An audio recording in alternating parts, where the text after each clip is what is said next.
Dito Brad, inaya ko ng barkada ko. Tapos sabi niya, patry daw 30 kills kahit walang prize. Sabi ko dyan, sige ba. Pero kapag nagawa niya, idadagdag ko dun sa price ng challenge natin. Okay, okay.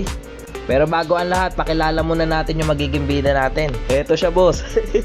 Nagsisindi sa shilling. Pero kilala ko yan Brad, hindi siya yung nasa picture na yan. Kailangan mo na mapatahimik. Isa kang kupal. Kupalugs. Kupag. Alam ko second account niya to eh. Marami kasi siyang account guys. Para saan kaya yung ibang account no? Pambababae siguro.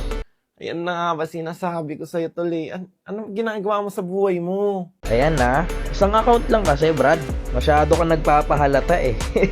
Ang naging role ng bida natin dito guys ha, core. Okay, magandang advantage yan par. Patay tayo, naban yung Selena natin Brad.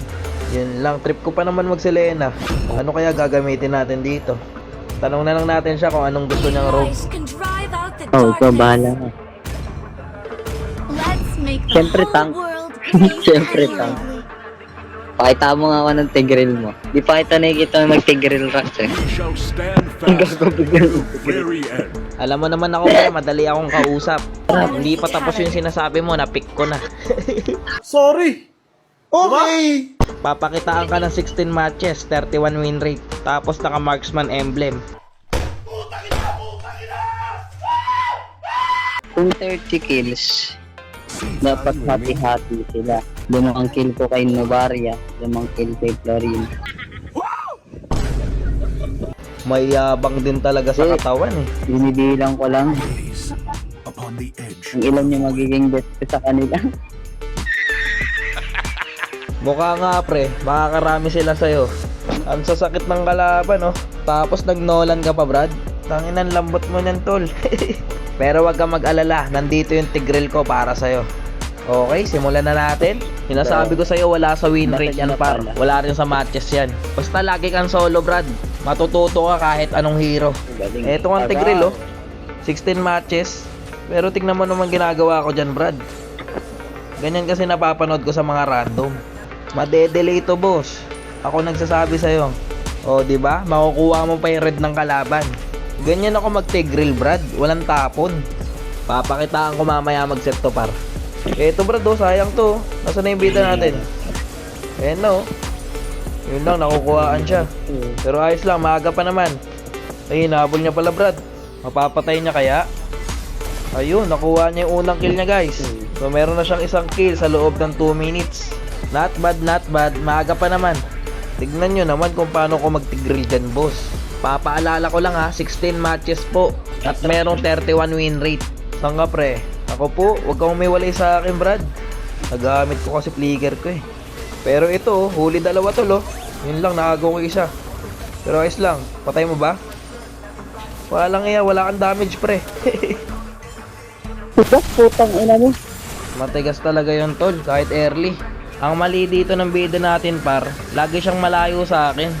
Hindi siya nakikipag-clash. Sayang pa naman, dalawa pa naman huli ko dun. Ubus sana sa kanya yun eh. Pero okay lang, baka nagpapataba lang siya guys. Sa bagay, madali lang naman sa Nolan makakill kapag late game. Baka may plano siya Brad. Kaso dito nahuli siya boss. Usang galayan, kung saan ka kasi napupunta par eh. Mukhang kinakanta ng malas yung tropa ko ah. O kinakabahan. Sumama ka lang kasi sa akin par. Tingnan mo, easy kill lang kapag nandito ako. Ano na ba yung standing niya? 1-1 pa rin. Pero ayos lang yan Brad, huwag ka mawalan ng pag-asa. Sabi nga nila, habang nabubuhay, may pag-asa. Tsaka tiwala ka lang. Saan na kayo Brad? Eto, magsiset ako dito Brad oh. Teka, tempo lang tayo. Dali, ang tagal nyo. Eto no. Yan, dikit lang kayo sa akin.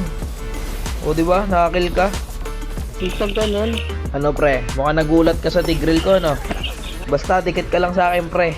Bibigyan kita ng kill. Hintay Brad, nauna ka na naman. Walang yayan. Patay ang gago. Pero ayos lang, napatay niya naman yung MM ng kalaban eh. Kaso nadamay ako. Mahal kita, pero bibigwasan kita. Isa lang. Sayang tol, di mo nakikita yung mga nasa isip ko. Maganda sana yung combo natin eh. Okay, inasar ko lang ha. Walang yan, napindot pa yung flicker. Kita mo yung combo? Puta, kinombo tayong dalawa. Out. Balik ako. Pero may pag-asa pa to Brad eh. kung makukuha ng kalaban yung Lord. Pero feel ko makukuha naman ng kalaban. Namang naman kasi sila eh. Lagyan lang natin ng vision. Pero mas okay siguro kung makuha namin, no? Kasi lamang din naman sila eh. Madedepre naman ng kalaban to eh. Okay, nakuha namin yung Lord. Sakto lang. Kasi kung sila nakakuha, baka matapos nila. Okay, back na. Sacrifice na ako, boy. Start na. Wag na kayo pumalag. Ayun lang. Tapos tayo dito pag naubos kayo dyan. Sayang, dami nating error. Dito pre, dikit ka lang sa akin. Maganda combo natin pre pag nagdikit tayo eh. Walang iya, kunat kasi nito eh. Kaya kaya to? Try nga, try. Huli na naman ako. Ayun lang, ang dami pala dito brad. Pero nakita rin naman kami no. Kasi nag-skill dun yung Fred rin eh. Check tayo standing. Ano na ba yung standing niya? 3-4. Wala yan, maaga pa. Maaga pa para bukas. Sayang no, kung sama-sama siya kanina nung early pa lang. Ang gaganda pa naman ang set ko dun. Holy brad, dalawa. Patay tong Silvana oh. Yun lang, inuuna siya ng Silvana brad eh. Sabi ko na nga ba, kakawawain siya dito brad eh. Ang lambot niya kasi. Ang gagaling ng kalaban. Tapos yung sa amin, nagkaka-trash talkan no. Yung Guinevere din kasi brad, ayaw sumama sa amin. Ayan na, ang trash talk na rin yung bida natin. Nako pre, di ka mananalo sa random pare, promise. Focus lang tayo sa game, focus lang. Siset ako dito para. Focus lang, wag mo na kayo mag-trash talkan. Isang magandang set lang to paro. Promise, babalik na rin natin tong laro na to guys. Pwede niya pa nga matapos yung 30 kills eh. O kahit 20 na lang. Pag naka 20 kills siya, dadagdag natin sa premyo natin yun. Wait sa set ko ha. Reset ako ha. Teka. Tempo lang tayo brad. Utik, ang dami lumilipad na skill eh. Pag nasitan ko to, ubos to pre. Kahit 4 mahuli. Eto na brad oh. Didikit-dikit yan. Eto na oh. Sakto, 3. Ubos. Ayun na par, ubos na yan. Ubos na yan kami. Nangyari. Ba't parang wala tayong bawas? King inang florin yan, ang lakas ng heal. Araw ko po, mukhang tatapusin na ng kalaban. Walang mga damage yung kampi ko, ang pura. Wala rin sa kondisyon yung bida natin eh. Pero ayos lang, nice try pa rin. At least sumubok. Sayang pre. Pero bawi ka na lang next challenge natin. Gusto ko kasi makita yung tunay na laro mo. Wala eh, inalat ka ngayon eh. Pero yun lang pre, nice G pa rin. Salamat sa kooperasyon.